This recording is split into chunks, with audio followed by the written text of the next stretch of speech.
Décideur TV, toujours à Alger-la-Blanche, de l'autre côté de la Méditerranée, pour rencontrer les décideurs du Maghreb. Et j'ai le plaisir de recevoir Jeffrey Avina. Hello. Hello.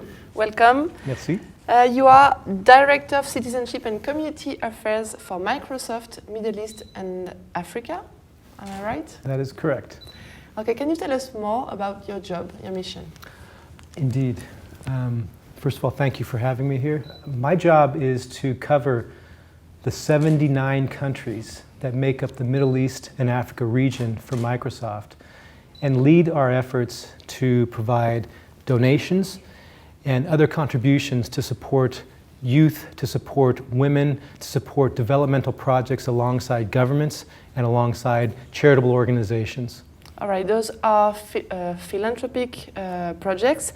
Can you tell us concretely what kind of initiative Microsoft Citizenship lead in Algeria, for example? Sure. In Algeria, we've actually had very good collaboration. 3 initiatives that I'm very proud of. The first one, actually, that I think is probably the most far-reaching is with ANEM. In fact, we have a meeting with ANEM tomorrow. I'm looking forward to it, to discuss our partnership. With ANEM, we've been able to identify students who required more IT training. Frankly, we've found that IT training is the key to job placement. If people can demonstrate strong IT skills, it increases their likelihood of getting jobs. So Microsoft donated the resources to be able to provide training opportunities, and doing so in collaboration with an organization like ANEM helps us ensure we're targeting our resources effectively. We also did a caravan to take the benefits of IT out to some of the more remote parts of Algeria. We visited a number of schools demonstrating IT to youth, many of whom who'd never seen a computer before. Similar programs also in some of the hospitals here in Algiers to demonstrate the benefit of IT for children, giving them a chance to be engaged with the joy of IT, whether it's playing games or learning about how to use IT more effectively. All right, so you focus on the youth especially.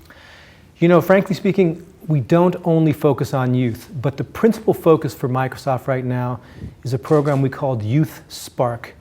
And it's a global commitment by the organization to support 300 million youth over the course of the next 3 years.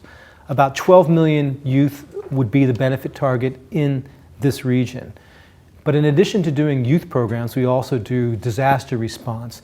We develop solutions to help government be more effective in engaging civil society, whether that's more transparent systems of service in hospitals and schools. We help develop curriculums to make them more effective and more IT savvy to help youth understand better their futures, which obviously will have a very strong engagement with the IT world. Sure. You have been participating in the FICRA conference. The theme of this year is optimism. Can you tell us what were the key points of your presentation? I came here to make an offer, and a very serious offer. Yeah. My offer is this. If I can find partnership here in Algeria, I can help reach millions of youth and give these youth access to hundreds of free courses, training, and mentorship to help them find jobs. I can only do this in partnership with the government, ANEM, for example, with universities, with secondary schools, with charitable organizations. And so I came here with the offer of demonstrating this employment portal which we've developed in the region, which has these courses in French, in Arabic, in English, and which gives youth a chance to access a rich experience that they would never otherwise get. It's something which also can be built onto a telco platform, a 2G phone or a 3G phone, the simplest of phones. What about remote location? If there's no structure, they have to be by phones and...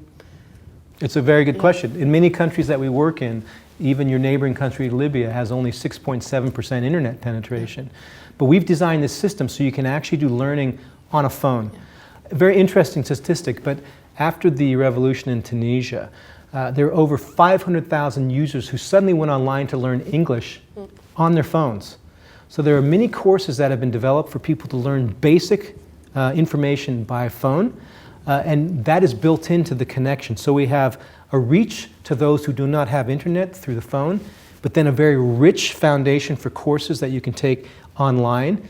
And of course, we try to train and work with institutions, vocational schools, universities, to build these courses into the curricula that is available in the different countries. The portal is already running and working in Egypt, in Tunisia, in Iraq, in Qatar, and we'll be signing soon in Jordan and Morocco. Already 2.3 million users in the Arab region. This is something we developed here, for here. The interesting thing is the rest of the world is taking notice. And I'm having requests from Asia, from Latin America, how can we access the portal? It's going to inspire, I guess, other regions. What people don't know, the secret of this region is there's a lot of creativity here, a lot of innovation. And my job is to help those with these ideas to use IT to become an inspirational force.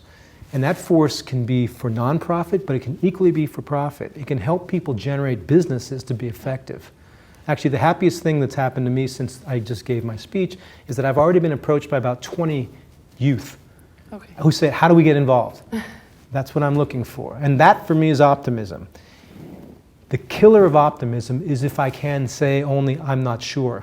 But to be able to tell those youth, this is what you can do. So I've added a meeting. I have a meeting tomorrow morning at 10 a.m. for the youth to talk about how we're going to strategize our work together in partnership with the government, with the private sector, with the universities, with the charitable organizations to drive towards attacking the problem of youth unemployment here in Algeria. All right, and one last point. What do you think of the Fikra initiative? I think any initiative that brings together inspiring people who have a willingness to support others is always a good thing. I think it's a great thing to do. I'd like to see Fikra do these types of initiatives not just in capital cities, but moving them out so that other people can also appreciate them and learn from them and be inspired. Okay, thank you very much, Jeffrey. You're welcome.